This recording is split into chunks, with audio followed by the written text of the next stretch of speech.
지난 14일 발생한 드림타워 옥상 냉각탑 화재 당시 안내방송을 하지 않아서 논란이 일었습니다. 다행히 인명피해로 이어지진 않았지만 자칫 아찔한 피해로 이어질 수 있었다고 전문가들은 지적하고 있습니다. 이효형 기자입니다. 회색빛 연기가 38층에 달하는 거대한 빌딩 전체를 휘감습니다.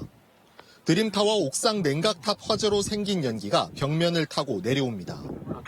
보통의 화재는 연기가 위로 올라가지만 드림타워 화재 당시 연기는 빌딩을 감싸며 아래로 향했습니다. 드림타워가 주변 공기 흐름을 바꿨기 때문입니다.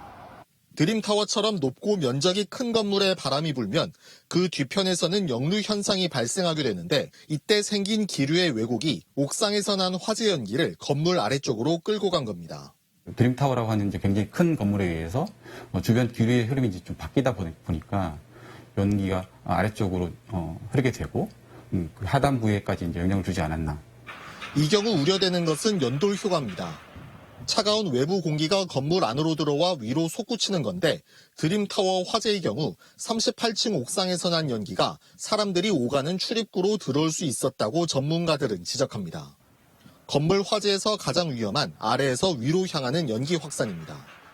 드림타워 화재 당시 안내방송이 없었던 점을 감안하면 자칫 연기로 인한 인명피해가 발생할 수도 있었다는 겁니다.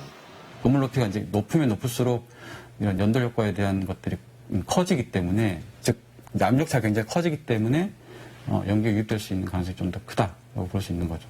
더 큰 문제는 이런 외부에서 들어오는 연기 확산에 대해서는 제대로 된 대비책이 없다는 겁니다.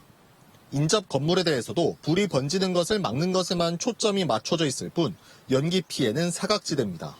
이제 충분히 어떤 인명에 영향을 줄 수 있는 가능성이 있는 상황이었기 때문에 앞으로 이제 이런 상황에 대한 좀 세심한 대비나 대책이 좀 필요할 것으로 보입니다. 드림타워 같은 고층 건물은 외부에서 발생한 작은 화재라도 치명적일 수 있다는 것이 확인된 만큼 대책 마련이 시급해졌습니다. JIBS 이효형입니다.